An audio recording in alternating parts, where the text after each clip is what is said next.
បាទខ្ញុំសូមជម្រាបសួរដល់អ្នកទាំងអស់គ្នានៅប្រទេសខ្មែរយើងហើយនិងជនជាតិវៀតណាមនិងខ្មែរជនជាតិខ្មែរក្រោមឥឡូវខ្ញុំបានដឹងរឿងក្រុមសង្គមងងឹតប្រើឧបករណ៍អេឡិចត្រូនិកហែកខួរក្បាលមនុស្សនិងហែកទូរស័ព្ទមនុស្សវាហែកទូរស័ព្ទយើងបានដោយសារតែវាមើលឃើញ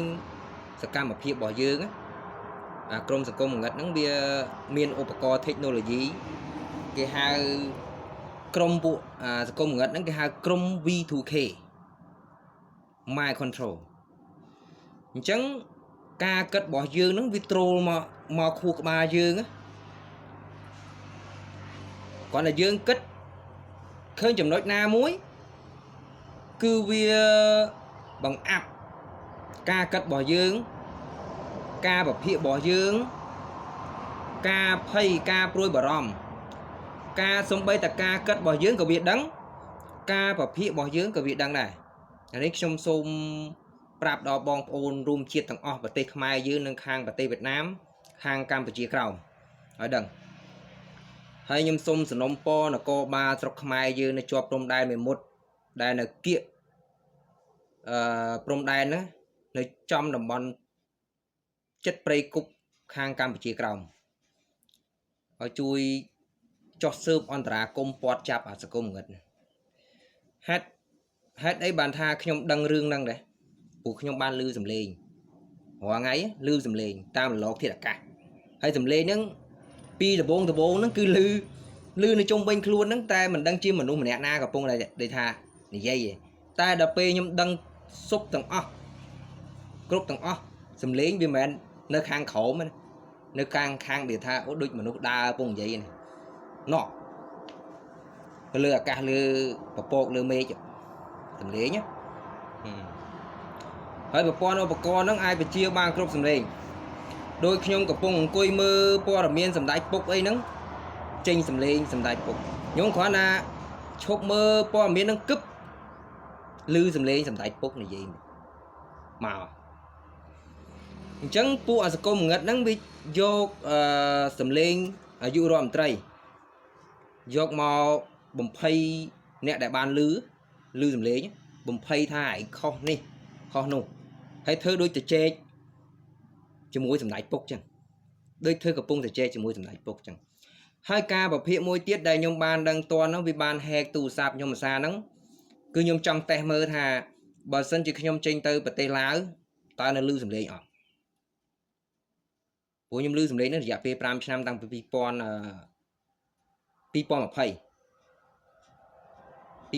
នេះក៏ខ្ញុំឮដែរឮហើយឮដាច់ឮមករយៈពេលដាច់ដូចជាមួយថ្ងៃពីរអញ្ចឹងបាត់សំឡេងអញ្ចឹងបាត់ហើយចាប់ចូល2020គឹបខ្ញុំធ្វើសន្តិសុខនៅកាឡាឌីម៉ុនផងបានមួយថ្ងៃនៅកាឡាឌីម៉ុនធ្វើសន្តិសុខហើយបានបដូរទៅ CK Royal ដូរទៅ CK Royal ហ្នឹងខ្ញុំចាប់ផ្ដើមឮសំឡេងហ្នឹងសុបរាល់ថ្ងៃមួយថ្ងៃ24ម៉ោងក្នុង24ម៉ោងហ្នឹងគឺឮរហូតបើសិនជាអាចបានដេកលក់ឮសំឡេងបាញ់ចូលមកមិនដឹងជាអ្នកញាតចិត្តខាងចិត្តផ្ទះបន្ទប់ជួលបន្ទប់អីហ្នឹងកំពុងតែដឹងសកម្មភាពយើងនៅក្នុងផ្ទះហ្នឹងធ្វើអីខ្លះដេកអាម៉េចខ្លះកំពុងគិតអីខ្លះគាត់តែយើងគិតដូចមានអារម្មណ៍ថាគេកំពុងតែដឹងសាច់រឿងយើងកំពុងគិតអីចឹងអត់បាច់យើងនិយាយទេគ្រាន់តែគិតទេ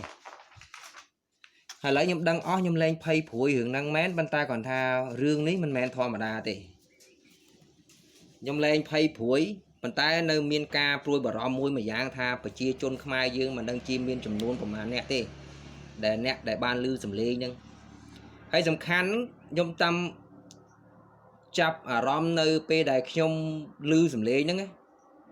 ខ្ញុំតាមសង្កេតមើលទាំងមនុស្សឈួតទៀតមនុស្សឈួតដើរនិយាយម្នាក់ឯងហ្នឹងប្រហែលជាមានមនុស្សឈួតខ្លះប្រហែលជាត្រូវប្រភេទហ្នឹងប៉ុន្តែត្រូវគេពង្វក់បំភ័យបន្លាចដល់ពេលនេះដើរទៅប្រាប់គេទៅគេក៏អត់ជឿបាក់ទឹកចិត្តខ្ទេចប្រាប់ម្ដាយឪពុកនៅជាមួយម្ដាយឪពុកក៏មិនចោះសម្រងម្ដាយឪពុកហ្នឹងក៏ គាត់ថាកូននឹងប្រស័យប្រសាទឬកូននឹងជក់ថ្នាំទៅកើតឈួតអញ្ចឹងណាពេលខ្លះអ្នកខ្លះទៅជក់ថ្នាំមែនប៉ុន្តែអត់ទាន់ដឹងសភាពខ្លួនឯងលឺនឹងលឺប្រភេទយ៉ាងណានេះមកពីស្អីទេព្រោះឥឡូវសម័យឥឡូវនេះ technology ស្អីក៏មានដែរក៏អាចទៅរួចហើយ technology នេះខ្ញុំតាមដានគឺតាំងពីសង្គ្រាមលោកលើកទី2ម៉េះដែលបានគេផលិតឡើងមកខ្ញុំតាមដានក្នុង YouTube ប្រទេសថៃគេបានប៉ះហើយប៉ុន្តែខាងគេនោះគេបានចាប់ក្រុមប្រភេទហ្នឹងរួចហើយតែឥឡូវនេះនៅប្រទេសខ្មែរយើងនិងប្រទេសវៀតណាមនៅកម្ពុជាក្រោមកំពុងតែជួបវិបត្តិរឿងហ្នឹងរឿងអាពុកប្រើ technology ហ្នឹងហើយសម្បុករបស់វានេះគឺនៅនេះខ្ញុំបានចុចនេះតើមានជនជាតិវៀតណាមណាដែលអាចអានអក្សរនេះបាននេះគេហៅគេនេះអាតំបន់រូបអុកនេះហ្នឹងគឺខ្ញុំសង្ស័យសម្បុកវាគឺនៅហ្នឹងព្រោះដែលខ្ញុំបានសួរហ្នឹងមិនមែនខ្ញុំទៅសួរជនរងគ្រោះផ្ទាល់ទេជនរងគ្រោះហ្នឹងក៏ត្រូវលឺសំឡេងប្រភេទហ្នឹងដែរប៉ុន្តែឲ្យទៅដល់សម្បុកវាគឹបវាបើកវាភ្ជាប់ប្រព័ន្ធខួរក្បាលខ្ញុំហ្នឹង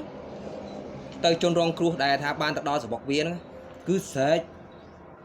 ប្រសេកប្រសាចមកហើយឲ្យទៅដល់វាកាត់សម្លាប់ជនរងគ្រោះហ្នឹងហើយប៉ុន្តែខ្ញុំសួរបកទៅវិញត្រឡប់បកទៅវិញថានៅម្ដុំណាព្រោះទៅនឹងមិនមែនទៅតែម្នាក់ឯងទេមានជួនកាលទៅមានប្រពន្ធទៅតាមអញ្ចឹងជួនកាលទៅមានកូនទៅតាមអញ្ចឹងចាញ់បោកអាសង្គមងឹតហ្នឹងវាពង្វក់ទៅឲ្យទៅរហើយទៅរវាហ្នឹងវាមិនមែនថាទេតាមទូរស័ព្ទណាខ្ញុំនៅត្នេះអត់មែនទេវាបាញ់សំឡេងតាមឧបករណ៍ហ្នឹងមកចូលខួរក្បាលណានេះមកកន្លែងនេះនេះមកតំបន់នេះតំបន់ខ្ញុំសួរដឹងថាចំណុចអាសង្គមងឹតហ្នឹងនៅណាមួយឆ្នាំជាងដែលខ្ញុំសួរទៅហើយខ្ញុំមើលផែនទីក្នុងទូរស័ព្ទហេតុអីបានខ្ញុំចាប់ចំចំណុចហ្នឹងដែរព្រោះខ្ញុំសួរគ្រាន់តែសួរជនរងគ្រោះដែលបានទៅដល់ហ្នឹងខ្ញុំមិនមែនទៅសួរផ្ទាល់ទេគឺខ្ញុំស្ដាប់តាមនឹងសំឡេងហ្នឹងហើយជនរងគ្រោះហ្នឹងស្រែកប្រាប់ខ្ញុំសួរទៅវិញគឺខ្ញុំគិតទៅខ្ញុំមិនមែននិយាយតាមមាត់ទេខ្ញុំគិតបកទៅវិញខ្ញុំសួរថាតើសបុកសង្គមងឹតហ្នឹងនៅណានៅចំម្ដុំកន្លែងណាគេប្រាប់មកថានៅជាប់ព្រំដែនកម្ពុជាក្រោមនៅតំបន់ព្រៃគុបហើយមានមនុស្សស្រីខំស្រែកប្រាប់ឲ្យជួយផងហ្នឹងងំតែខ្ញុំសួរខ្ញុំដឹង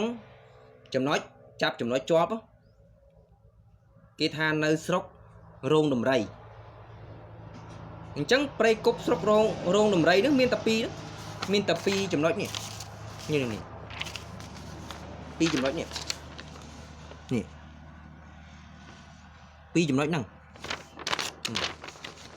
ដែលថានៅជាប់ព្រំដែនមួយមុតហើយចេញពីពេញមកមានឆ្ងាយណានេះជិះមកវាងមកនេះមកនេះដល់តំបន់ព្រៃគុបហ្នឹងព្រៃគុបកម្ពុជាក្រោមនៅជាប់ព្រំដែនប្រទេសខ្មែរយើងហើយខ្ញុំសួរទៅអ្នកខ្លះទៅថាផ្លូវដីសួរនៅក្នុងចិត្តណាតបមកផ្លូវដីផងផ្លូវបេតុងផងហើយជនរងគ្រោះនេះមិនមែនមានតែជនជាតិកម្ពុជាក្រោមទេមានដល់ទាំងវៀតណាមនិងកម្ពុជាក្រោមនិងប្រទេសខ្មែរយើងនេះមិនដឹងជាខ្មែរក្រោមនៅចិត្តព្រំដែនហ្នឹងមិនដឹងជាប្រមាណអ្នកដែលខ្ញុំចាប់បានឮសំឡេងចាប់តាំងតែពីឮសំឡេងមករហូតដល់ឆ្នាំទៅហ្នឹងមួយឆ្នាំពេញឮតែសំឡេងសម្រាប់មនុស្សសុទ្ធហើយនឹងរំលោភសម្លាប់ហើយពួកអាអ្នកប្រើឧបករណ៍ហ្នឹងវាអួតខ្លួនវាថាពួកវាគឺជាសង្គមងងឹតហើយសង្គមងងឹតហ្នឹងមិនដឹងជាច្បាស់ឲ្យប៉ັດប្រកាសថាជាវៀតណាមឬជនជាតិចិននេះប៉ុន្តែខ្ញុំជឿជាក់បំផុតគឺជនជាតិចិនព្រោះឧបករណ៍នេះខ្ញុំបានតាមដានពីសារព័ត៌មាននៅប្រទេសចិនមកគឺប្រទេសចិនមានផលិតឧបករណ៍នឹងឡើងមកហើយ ឧបករណ៍ technology control អញ្ចឹងវាលួចដាក់អាគ្រាប់ប្រភេទនេះដែលខ្ញុំបានបង្ហាញនៅវីដេអូមុនហ្នឹងលួចបង្កប់ចូលក្នុងត្រចៀកមនុស្សហើយវាចាំឲ្យអាលីគ្រាន់តែដាក់ភ្លាមវាអាចបញ្ជូនសម្លេងភ្លាមបានប៉ុន្តែលឺដាច់លឺមកផ្លែតចឹងទៅបាត់សម្លេងនឹងបាត់ហើយអញ្ចឹងបាត់សម្លេងតាំងពីខ្ញុំចាប់ដើមលឺ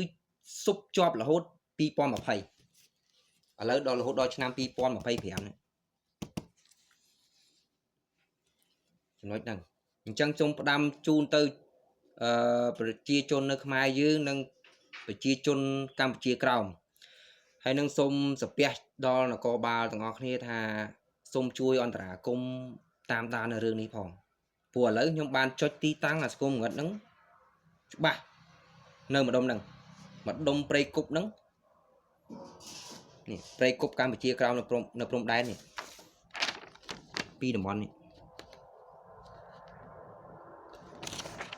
ចំណុចហ្នឹងនេះ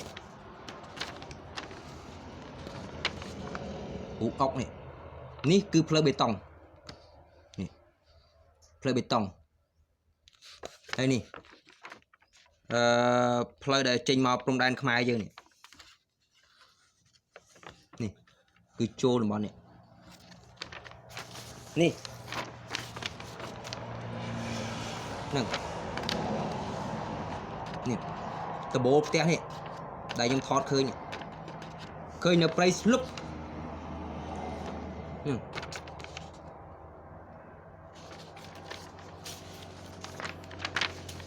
នេះផ្លូវបេតុងចូលមកសបុកអាស្គមងឹតនេះ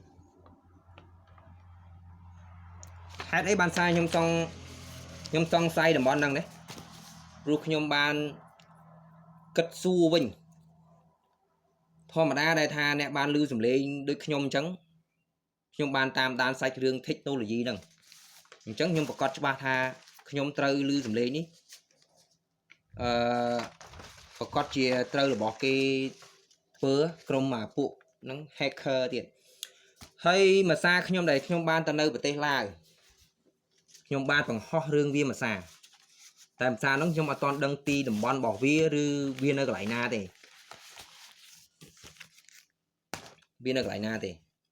ប៉ុន្តែខ្ញុំបង្ហោះវាហ្នឹងស្នើសុំសម្ដេចពុកឲ្យជួយតាមដានសាច់រឿងហ្នឹងគ្រាន់បង្ហោះពុបវាបានបញ្ជូនសម្លេងបំភ័យខ្ញុំបន្លាចខ្ញុំថាអញនឹងសម្លាប់បងប្អូនឯងទាំងអស់ហើយយើងនៅឆ្ងាយបងប្អូនយើងមិនភ័យព្រួយមិនណាសិតតែណាឮសម្លេងខ្ញុំបញ្ជូនសម្លេងដាក់ខួរក្បាលខ្ញុំវាសិតតែរត់ទៅមកដល់ផ្ទះខ្ញុំហ្នឹងចាប់រំលោភកូនស្រីខ្ញុំអីណាណៃហើយពីណានៅឆ្ងាយហើយយើងអត់បានមើលឃើញបងប្អូនយើងនៅស្រុកនៅកំណើតនេះមិនភ័យភាសានោះនិយាយពីខ្ញុំភ័យបាយទឹកហូបអត់កើតទេផឹកបានតែបញ្ញាភាសាមក3ថ្ងៃ4ថ្ងៃមុខឡើងស្លក់ឡើងស្គមហើយវាពង្ពួកខ្ញុំឲ្យខ្ញុំរំលឹកទូរស័ព្ទចោលខ្ញុំរំលឹកចោលតាមលុតជង្គង់សុំសាពះវាភាសានោះគួតអត់ដឹងពីវិធីបែបឥឡូវដឹងច្បាស់គឺខ្ញុំលេងភ័យលេងបារម្ភតែគាត់ណាបារម្ភតែរឿងមួយថាប្រជាជនខ្មែរយើងមិនដឹងជាប្រមាណអ្នកប្រជាជននៅកម្ពុជាក្រោមនឹងប្រមាណអ្នកប្រជាជនយួននឹងជាប្រមាណអ្នកដែលបានត្រូវអាស្គមងឹតនឹងវាពង្វក់យកទៅសម្លាប់ចោលហើយរំលោភប្រពន្ធជួនកាលទៅរំលោភកូនស្រីជីវិតខ្លួនឯងក៏អស់ទៀតអ្នកដែលបានទៅដល់សបុកអាស្គមងឹតហ្នឹងមិនដឹងជានៅកម្ពុជាក្រោមនឹងបាត់មនុស្សប្រមាណអ្នកទេហើយនឹងខ្មែរយើងនេះអត់ដឹងបាត់ប្រមាណអ្នកទេហើយខ្ញុំក៏សូមលើកដៃសាពះសនំពរដល់សម្ដេចពុកខ្ញុំបានមើលព័ត៌មានសម្ដេចពុកនិយាយពីរឿងអ្នកបន្លំភេកសម្ដេចពុកខ្ញុំសង្ស័យពីសង្គមងឹតហ្នឹងព្រោះខ្ញុំបាន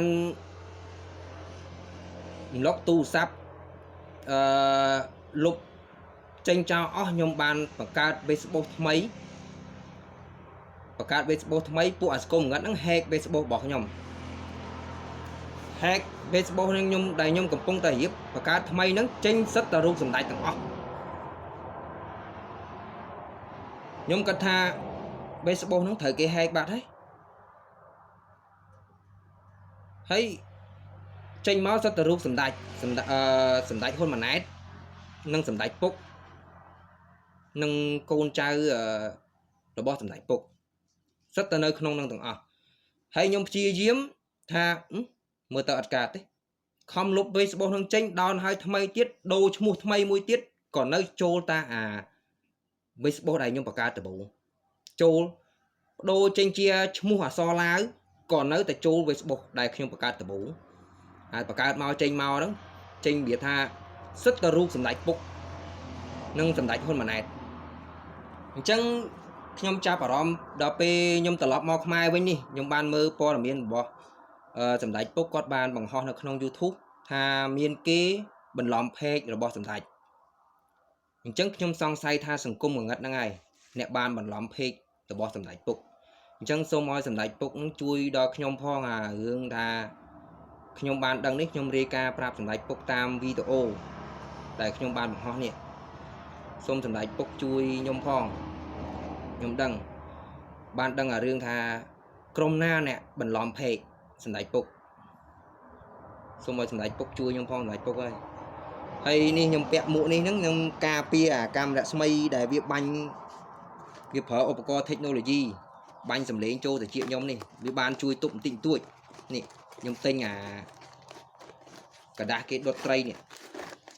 យកមកដាក់ក្នុងមួកឲ្យខ្ញុំពាក់នេះពាក់ចឹងវាបានទប់កាំរស្មីវាបាញ់ពីផ្កាយអណបបានខ្លះហើយឥឡូវខ្ញុំស៊ើបពីក្នុងចិត្តហើយនឹងដែលបានឮសំឡេងនៅក្នុងចិត្តខ្ញុំហ្នឹងខ្ញុំបានគិតសួរទៅជនរងគ្រោះដែលបានចូលមកដល់សម្បុកអាសកុំងឹតហ្នឹងខ្ញុំរំទៅសួរបានមួយម៉ាត់រំតែគេឆ្លើយតបបានមួយម៉ាត់គេស្រែកគេប្រាប់ចឹងងាប់ហើយគេស្រែកប្រាប់អាអ្នកដែលឮមួយចំនួនខ្លះដែលបានឮមិនដឹងជាគេនឹងបានឮយ៉ាងម៉េចខ្លះទេវាអាចបិទសំឡេងឮឆ្លងទៅអានេះក៏បានឬអានោះក៏បានភ្ជាប់ទៅខួរក្បាលខាងនោះក៏បានខាងនេះក៏បានខាងនោះក៏បានហើយអារម្មណ៍របស់គេរបៀបម៉េចខ្ញុំវាបាញ់ចូលមកខ្ញុំម្ដងណាជួនកាលមានអារម្មណ៍ចង់យំក៏មានរន្ធត់ភ័យញ័រដើមទ្រូងក៏មានប៉ុន្តែអារម្មណ៍របស់ខ្ញុំពិតប្រាកដគឺអត់មានភ័យទេប៉ុន្តែដូចទទួលអារម្មណ៍ភ័យមកពីណាមកចឹងហើយខ្ញុំបានសុំសំណូមពរសម្ដេចពុកឲ្យគិតគូរជួយរឿងនេះផងហើយខ្ញុំដឹងរឿងហ្នឹងប៉ុន្តែឥឡូវខ្ញុំអត់មានដូចជាថវិកាដើម្បីបញ្ចេញរឿងហ្នឹងព្រោះខ្ញុំបានទៅពេញ2ដងខ្ញុំរត់ធ្វើពីបណ្ដឹងរឿងហ្នឹងប្រាប់ទៅខាងក្រសួងបច្ចេកទេសដល់ពេលទៅនេះក៏ខ្ញុំភ្លេចបានយកអត្តសញ្ញាណប័ណ្ណជាប់ខ្លួនទៅជាមួយគេក៏ឲ្យចូលទៅរាយការណ៍អញ្ចឹងណាហើយនេះខ្ញុំសូមប្រាប់ដល់សម្ដេចពុកនេះខ្ញុំសង្ស័យតំបន់នេះតំបន់រូបអុកនេះហើយនេះផ្លូវបេតុងហើយនេះផ្លូវដីដែលតមកចូលដល់ព្រំដែនកម្ពុជាក្រោមខ្មែរយើងសបុកហ្នឹងខ្ញុំសង្ស័យអាសកុំងឹតវានៅចំចំណុចហ្នឹងនេះអសរវៀតណាមមិនដឹងហៅឈ្មោះអីគេទេប៉ុន្តែដឹងថានៅតំបន់ព្រៃគុកចិត្តព្រំដែនរបស់យើងហ្មងចិត្តព្រំដែនខ្មែរយើងនៅមីមុតក្រោមមីមុតបន្តិចហើយវាបានយកសម្លេងអាសកុំងឹតហ្នឹងវាបានប្រើ technology នេះយកសម្លេងសម្ដេចពុកមកបំភ័យខ្ញុំគ្រប់ប្រភេទប៉ុន្តែខ្ញុំអត់ជឿថាសម្ដេចពុកធ្វើអញ្ចឹងទេវាបង្វក់ខ្ញុំថាសម្ដេចពុកធ្វើអញ្ចេះដូចជាសឡុតដូចជាកំពុងតាមដានប្រជាជនរបៀបចេះបង្វក់ខ្ញុំឲ្យខ្ញុំជឿថាសម្ដេចពុកហ្នឹងប្រើឧបករណ៍ហ្នឹងប៉ុន្តែខ្ញុំអត់ជឿថាសម្ដេចពុកប្រើឧបករណ៍ហ្នឹងទេតែឥឡូវខ្ញុំដឹងច្បាស់ថាសង្គមងងឹត វាបានប្រើឧបករណ៍ហ្នឹងបង្វក់អ្នកដែលជន់រងគ្រោះណាដែលបានត្រូវគ្រាប់នេះគ្រាប់នេះវាលួចដាក់ចូលក្នុងត្រចៀកនេះមូលខ្មៅតែស្រីបានជន់រងគ្រោះខ្លះបានស្រីប្រាប់តន់ថាវាជាតិបរោះ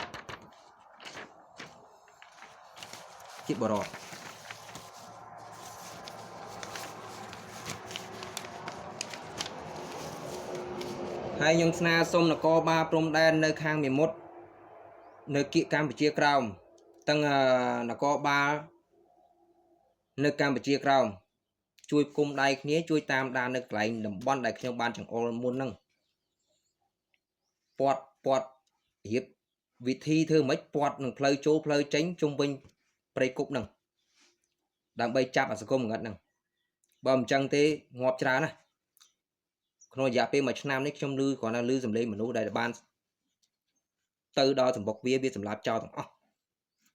ហើយស្រីមិនដឹងជីវិតដឹកជញ្ជូនយកទៅជួញដូរនៅណាខ្លះទេកូនសំបីតែសំឡេងកូនក្មេងកូនង៉ែតក៏ខ្ញុំបានឮដែរចំណុចហ្នឹងហើយវាសម្លាប់ឆៅហើយតំបន់របស់វាហ្នឹងមានមិនដឹងជាអត់មានងាយពីណាគេចូលទៅទេក្រៅពីជនរងគ្រោះដែលបានឮសំឡេងហើយវាពង្វក់ទៅវាយកឈ្មោះខ្ញុំជីម៉ាយកទៅពង្វក់គេថាខ្ញុំហ្នឹងអ្នកហាយហើយខ្ញុំមិនមែនជនជាតិកម្ពុជាក្រោមណាខ្ញុំជនជាតិខ្មែរសុទ្ធហើយស្រុកកំណើតខ្ញុំនៅខេត្តសង្ត្រៃនេះទេវាបានយកសម្លេងសម្ដេចពុកផងអាសង្គមងឹតហ្នឹងក្រុមសង្គមងឹតយកសម្លេងសម្ដេចពុកផងយកទៅពង្វក់គេថាសម្ដេចពុកហៅឲ្យមកជួបនេះតាមដែលខ្ញុំបានឮតាមដែលខ្ញុំបានឮសម្ដេចហ៊ុនម៉ាណែតនឹងហៅជួនកាលទៅប្រើឈ្មោះខ្ញុំនឹងហៅហើយខ្ញុំអត់មានបានហៅពីណាតិចតែខ្ញុំឮគ្រប់ប្រភេទទាំងអស់ឥឡូវនេះខ្ញុំធ្វើវីដេអូនេះចង់បង្ហោះចេញទៅព្រោះថាខ្ញុំរាល់ថ្ងៃខ្ញុំប្រឹងរកការងារធ្វើក៏រកពិបាកហើយខ្លួននេះចុកចាប់ក្បាលឯក្តៅក្រហល់កាហាយរាល់ថ្ងៃហើយអាក្បាលខ្ញុំដែលខ្ញុំក្តៅក្រហល់កាហាយក៏ខ្ញុំដឹងពីសភាពយ៉ាងម៉េចថាព្រោះវាបានពង្វក់ជនរងគ្រោះមិនដឹងជាជនជាតិវៀតណាមផងជនជាតិខ្មែរក្រោមផងមិនដឹងជាខ្មែរកណ្ដាលយើងផងនៅខ្មែរស្រុកក្រោមហ្នឹងឲ្យទៅដល់សម្បុកវាពុបវាភ្ជាប់technology ហ្នឹងបាញ់ចូលខួរក្បាលគេភ្ជាប់មកខ្ញុំហើយកាប់ក្បាលគេខ្ញុំនេះឈឺនៅនេះក្រហល់កាហាយក្បាលខ្ញុំនៅនេះហើយវាចង់យកឈ្មោះខ្ញុំហ្នឹងទៅពង្វក់គេពង្វក់ឯងរហូត2ឆ្នាំហើយតែខ្ញុំដឹងសាច់រឿងហ្នឹងពិតប្រាកដច្បាស់លាស់ហ្មង2ឆ្នាំហើយវាបានយកឈ្មោះសម្ដេចពុកហើយនឹងសម្ដេចហ៊ុនម៉ាណែតហ្នឹងយកទៅពង្វក់ដឹងពីណាគេខ្លះទេពួកអាសង្គមងឹតហ្នឹងវាយកឈ្មោះសម្ដេចពុកនិងឈ្មោះសម្ដេចហ៊ុនម៉ាណែតយកទៅបាញ់ដាក់ចូលតិចណានោះគម្រាមគេឲ្យគេនៅឲ្យស្ងៀមឲ្យគេភ័យឲ្យគេខ្លាចញ៉ឹងណាអញ្ចឹងមានន័យថាខ្ញុំគិតមើលទៅខ្ញុំថាពួកសង្គមងឹតនេះកំពុងតែញុះញង់ជនរងគ្រោះដែលបានឮសំឡេងហ្នឹងឲ្យភ័យឲ្យខ្លាចកុំឲ្យហ៊ានតវ៉ាជាមួយវាប៉ុន្តែខ្ញុំដឹងសាច់រឿងហ្នឹងទាំងអស់គឺខ្ញុំបានធ្វើវីដេអូនេះបង្ហោះប្រាប់ជូនទៅដល់នគរបាលដាស់តឿនជូនទៅដល់ប្រជាជននៅខ្មែរយើងនិងប្រជាជននៅកម្ពុជាក្រោមនិងជនជាតិវៀតណាមសូម្បីតែជនជាតិវៀតណាមហ្នឹងនិយាយភាសាវៀតណាមប៉ុន្តែឆ្លងកាត់ឧបករណ៍ technology ហ្នឹងចូលមកខួរក្បាលខ្ញុំចេញពីភាសាខ្មែរទាំងអស់ហ្មងហើយអាសង្គមងឹតហ្នឹងខ្ញុំដែលខ្ញុំគិតមើលឲ្យច្បាស់ទៅហ្នឹងគឺជនជាតិចិនមិនដឹងជាវារួមដៃជាមួយយួនសង្គមងឹតណាទេប៉ុន្តែអ្នកប្រើឧបករណ៍ហ្នឹងគឺខ្ញុំច្បាស់ប្រកបពិតប្រកបហ្មងគឺជនជាតិចិនវាអ្នកវិទ្យាឧបករណ៍ហ្នឹងហើយខួរក្បាលរបស់វាហ្នឹងក៏វាមានជាតិប្រទះឈីបហ្នឹងដូចគ្នា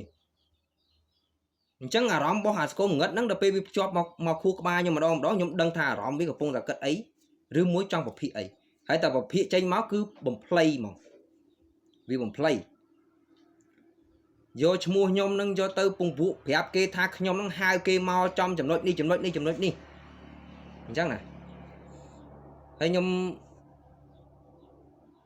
ban tơ Phnom Penh những Rika trong Rika pi đo ngày xa muốn nhóm ban tranh nơi xa po là miễn nơi vì thay nhu nó nơi lại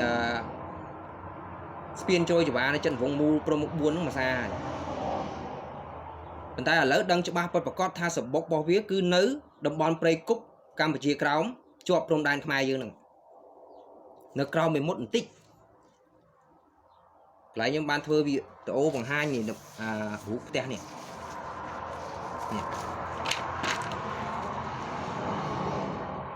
hũ te nè cứ nơi đồng bon play cúp Campuchia Crown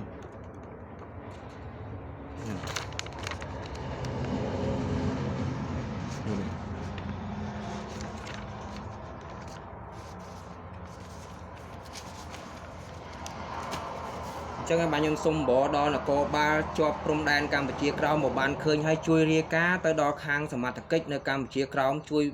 cho on tả cũng pot đồng bon té nhỉ nơi cả đá play nhỉ pot hay thay chê bộ miếng mà nút snap chở nè nơi té này mình đang chỉ chôn chít Việt Nam phong Khmer cả đá phong nâng chôn chít Campuchia Crown phong để ban tranh bao bùa scum ngắt nâng vi bùng bụa hai tới nó sầm lạp hay rầm lô của pôn kia chân em xông snom po đo tầm lại bốc vào ban khơi hai nè nhom ban bằng hai nơi chấm nói lại nâng xông bỏ tầm lại bốc